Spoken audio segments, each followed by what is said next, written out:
Alright, how you doing? Welcome back to this next video in the Soldier of Fortune 2 Unreal Edition series.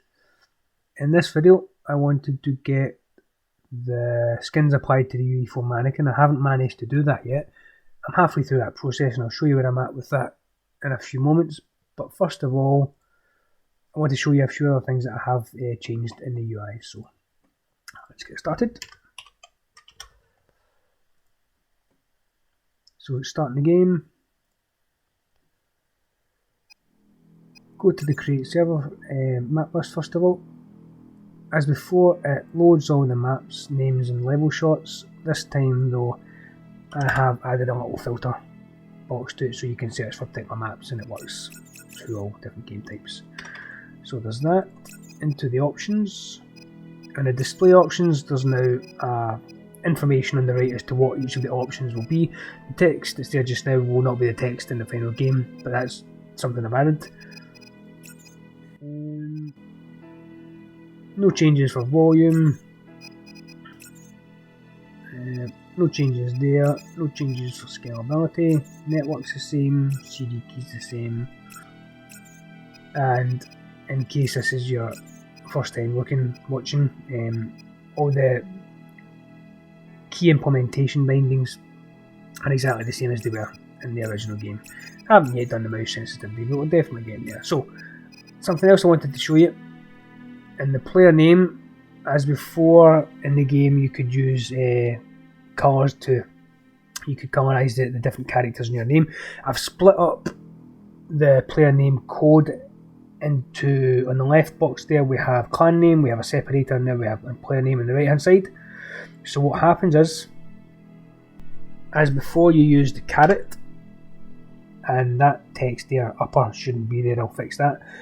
And if the caret is the last key pressed, all the different colours appear in the line there, and all the characters that represent those colours are there too. So if we wanted to go to, say, blue, there, number 4, we just type in 4 and then it disappears, but all the next characters then will be that colour.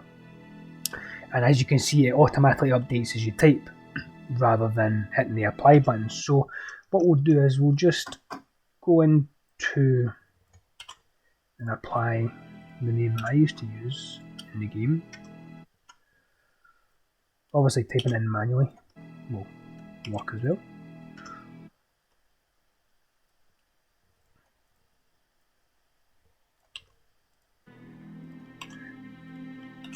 And there you go. So that is the new player name section. And obviously let's make a wee change, so we'll just put the as white and Fava as white as well, and so there you go. And I think that looks a lot better. There's a space there, there should be one after that. Where's the space? No, it's in this one here after the S. There we go.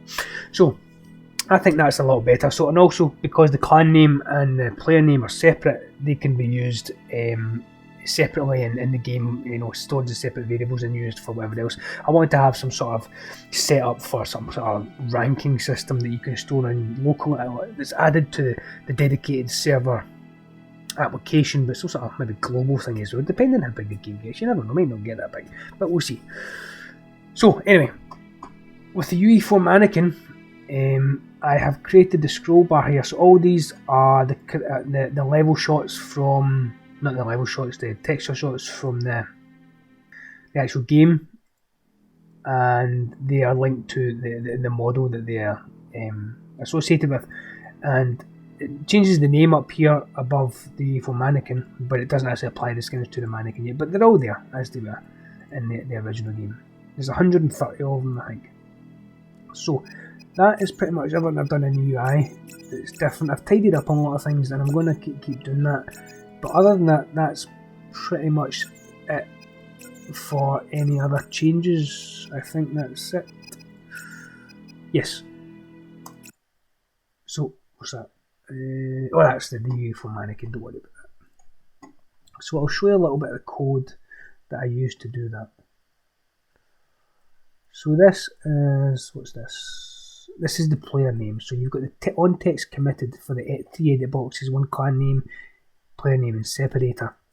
And they just, whatever's there is stored in a variable, and then all added together, appended into one string, parsed to determine the colour, and then set the text, and then you save them on to the game.ini file as before. On text changes, pretty much the same. It's set. If the last character pressed is the caret, then you set the visibility of the name colours to visible, and if it's not, hidden, and then it's the same as before. So if we went to parse player name, this is kind of quite a complicated one. All it is, I'll show you an RTB, a rich text box has a kind of data set applied to it. Where did I put that? To designer.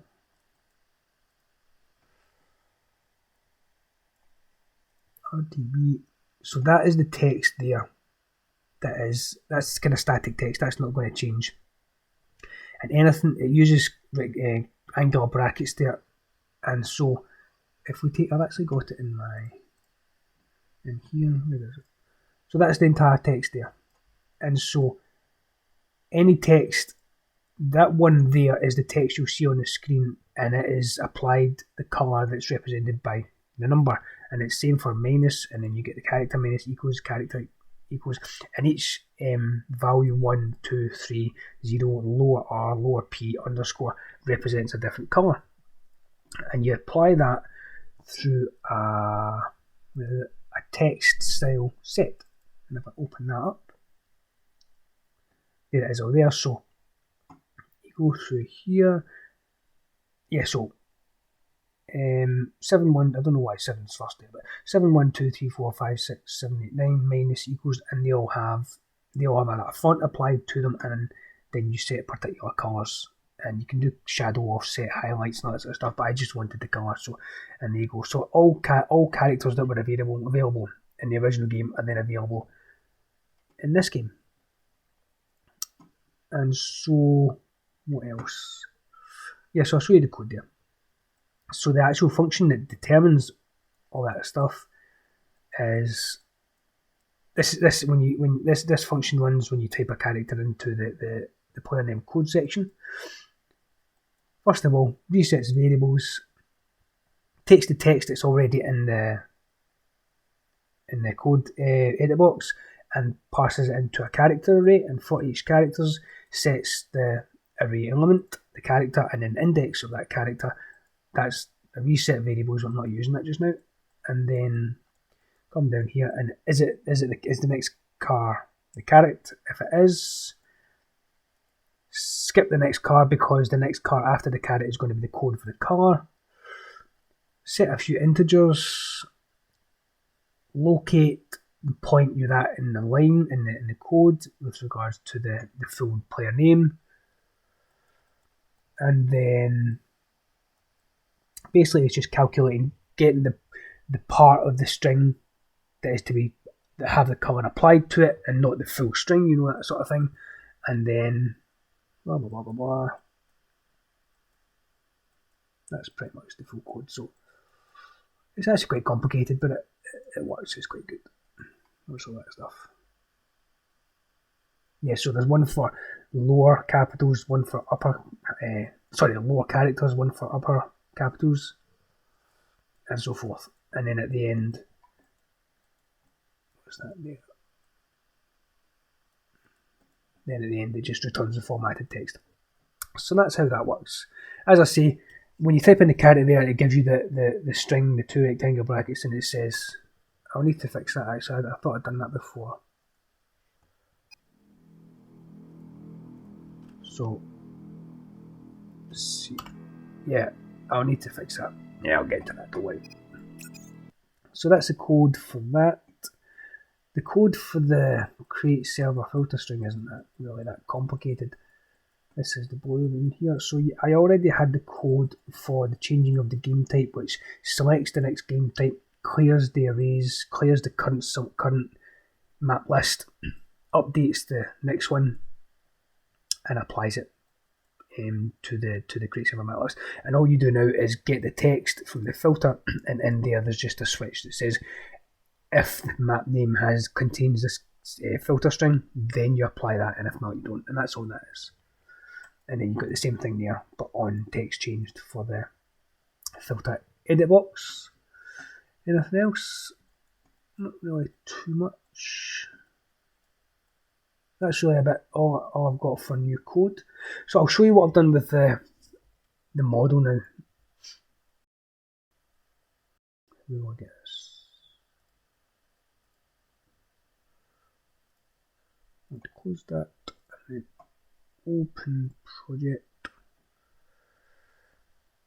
TPS Mishrad. Right, okay.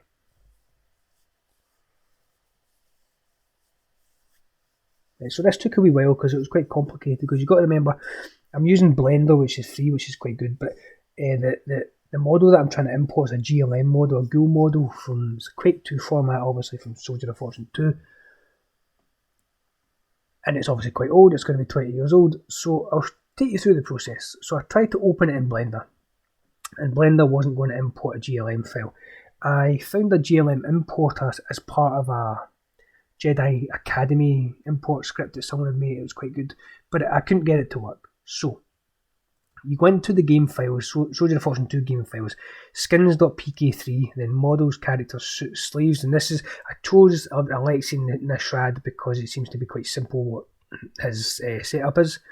So in suit sleeves, you have the suit_sleeves.glm, that's the model file. And if we go into characters here, there's average armor, average face, average sleeves, chem suit, female pants, female armor. There's quite a few models that I'm going to have to import, but the good thing is once you do them once, you don't have to do them again. So we're starting with suit sleeves, and what you do is once you've got the GLM file, you go into skins, and you've got the .g2 skin file, and we're doing am I in the wrong folder here? No, there it is, Alexei_Nishrad. And the G2 skin files will tell you which model to use, suit sleeves, the material for his face, face two-sided, AV med, I think is like at the top of his head or something, arms, body, and then it just gives you the name. I think it's a kind of group or something to do with shaders, and then the texture that you use. So all you do is you pass this file, you get the textures for each part of the body. I'm doing this manually just now, and then you would apply that texture to the particular model.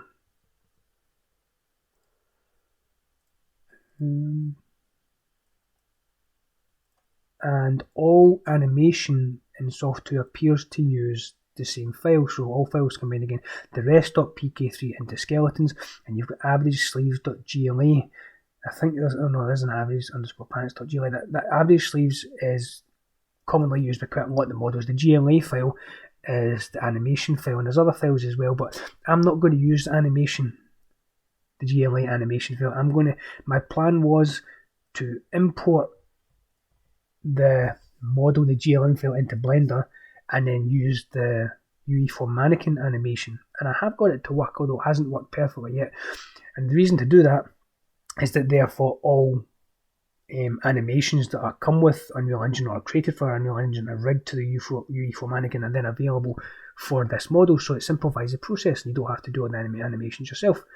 But as I say, Blender would not import the GLM file natively, and the script I got off the internet wasn't really going to work. So I remembered many years ago when I was mapping for SoF2, I had a program called Milkshape 3D, and it's a 3D modeling program, but it's quite old and I don't think you can get it anymore. But I managed to locate a copy in my old file dump that I still have. I'm a bit OCD about keeping files. I have like 5 terabits of files, and 4.5 of them I'm never going to use.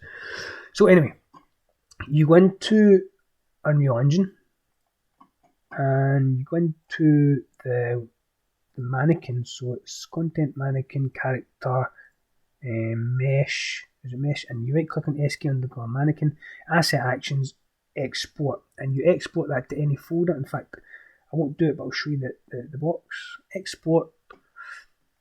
I'll stick on the desktop just now.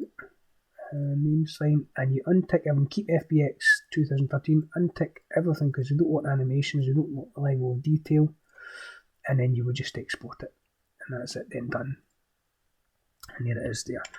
So then you would import that in to Blender, and that character there is what you get, and that's the mesh, and that's the bone system. I've also imported the mesh only to use as a scale tool.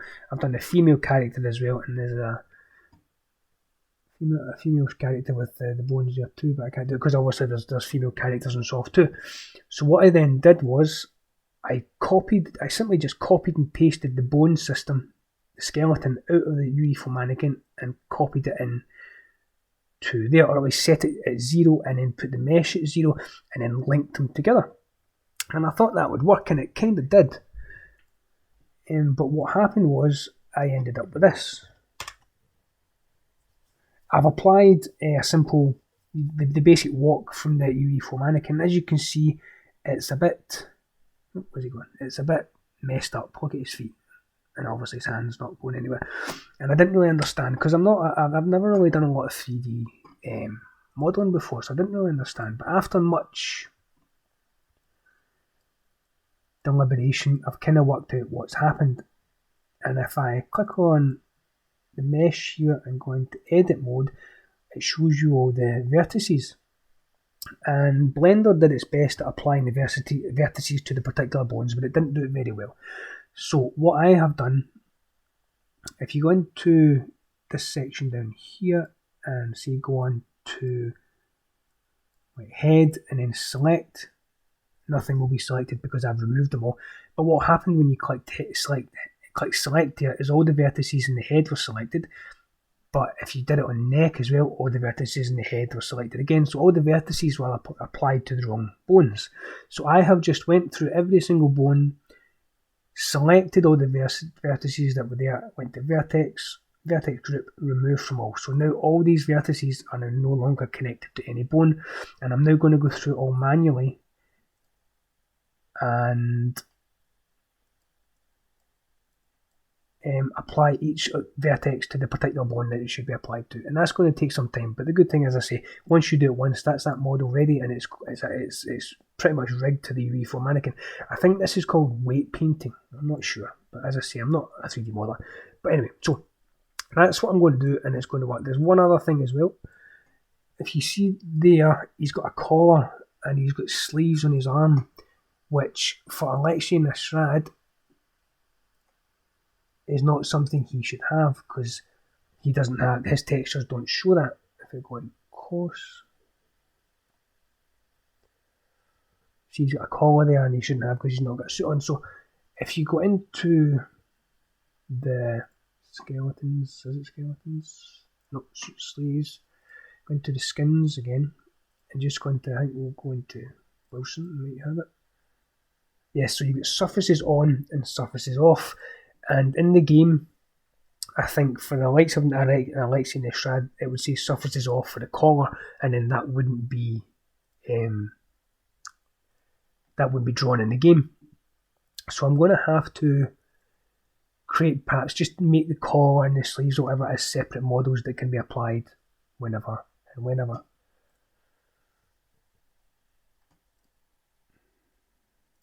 Okay, so that is what I've done with the model. I'll just show you Milkshape. So in Milkshape, you would go into the game, you would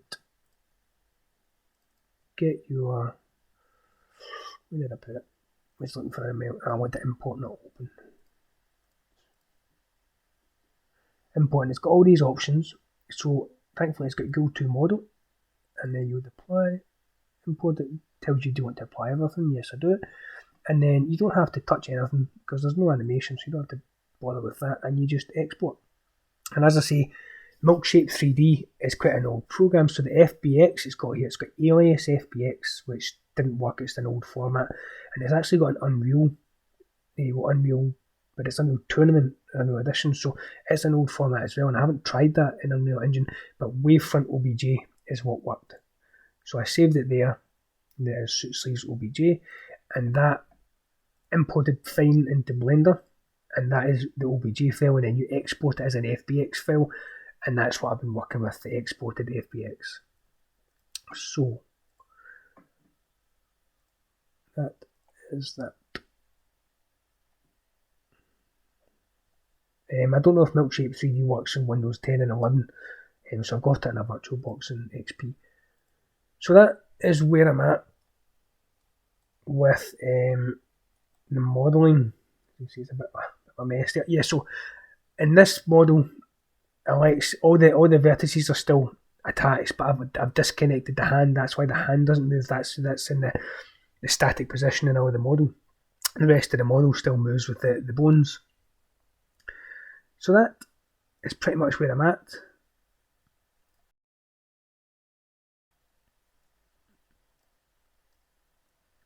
So I was a bit, not worried, but I was a bit, I've not really done a lot of modelling in Blender and that sort of thing, so I didn't really know how I was going to do this, but it's quite good. You could just basically copy out the bones, the skeleton from the UE4 Mannequin, put it in, and then put the mesh on top. And I had to move the mesh, the arms of the mesh, or the bones into the correct position, because if you go to the top here, the position of that model and the UE4 Mannequin are slightly different, but I moved the bones into position and got it to work. But now I just need to do the weight painting, get all the vertices applied to the correct bones, and that should be it.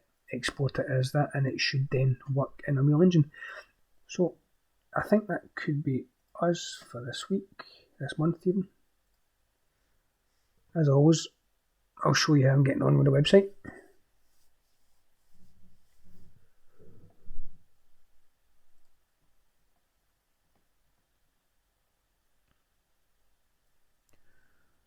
So all the way down, I've done this section here, which right, so there's two tab sections: concept, media, dev, tech, resources, and contribute. In the concept section, there is another tab: history, concept, dev, process, and intention. And in the history section, I've done this so far.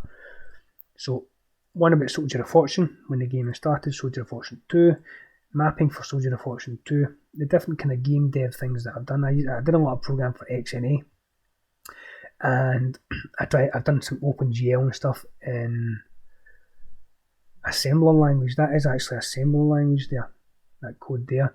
I really like doing assembler coding. And what I want to do actually, the image there is a game that I used to play many years ago on my Amstrad CPC 464, which we're talking like mid-80s or something like that. The Amstrad CPC 464 had like 64 kilobytes of RAM, 8-bit. It was an 8-bit processor, and you had like 8-bit colour there. I want to take one of those games, maybe IK Plus, maybe something else, and I was going to do an assembler and kind of put it in, redo it, to play today. But maybe I'll do it in Unreal Engine, I don't know, and then Epic's Unreal. Once I found Epic's Unreal, I thought this is exactly what I want to do. No surprise that the demo is stunning. Uses pretty much every trick in the new Unreal Engine 5 playbook to show what a truly next-gen experience would look like. This is, of course, talking about the Unreal 5 Matrix demo, but, this is the list of systems you can find here. World Partition, Nanite, Lumen, Chaos, Rule Processor, Mass AI, Niagara, MetaHumans, MetaSounds, and Temporal Super Resolution. That is a ton of buzzwords, but it basically adds up to why Unreal Engine 5 demos can look this good, and also are able to run at all on modern hardware. There's a lot of stuff going on in the background to get all of this to work. Now, all you can really do as Superman is fly around, but the effects combined with the visuals create this really visceral feeling to the experience of flying that very few other games have managed to reach. Look at this. It is stunning, and it just feels cool as hell. Now, of course, we'd like to be able to do a few more things, like use Superman's ice breath or heat vision or just punch someone through a building, but it actually seems like this mod author isn't interested in exploring this any further. It's going to be likely up to future creators to take the ideas here and expand on them. But the thing that's interesting there is that some guy just basically figured out Superman flight in video games. Again, this is something that many developers have taken on and no one has really successfully done. What I would love to see is a proper AAA Superman game, but the best we ever seem to get are these types of mods. So I guess we'll kind of just take what we can get. It's also important to keep in mind that, yeah, this looks incredible, but it also comes at a price. This isn't very optimized, and it even struggles to get a decent frame rate on even our beastly PCs with NVIDIA 3080s in them. So keep in mind it's not perfect. Again, a large reason for why that is that this is just built on a project file of the Matrix City that was released to PC and that people are basically just starting to tinker with. But the idea is such a simple and fun one that it's pretty easy to overlook. Just make sure you've got a PC with some horsepower before even deciding to try to load this up. It is, at the moment, a system melter. Compare this to the last officially licensed Superman game, Superman Returns, and I mean, seriously, that looks absolutely unbelievable. Anyway, yeah, so that's the website, and every day add a bit to that, get that going, and that's that. So anyway, so I think that's everything I wanted to show you. We're definitely getting there. I should, for the next video, have the Blender models done, but as I said, there's 7 or 8 models, but there is like 130 characters plus any. I want to obviously put in the ability for any third party skins to be applied as well, but obviously I can hopefully automate that. It should be okay. So anyway, that's it. As you can see, we're definitely getting there, and I hope you enjoyed that, and until next time, see you later.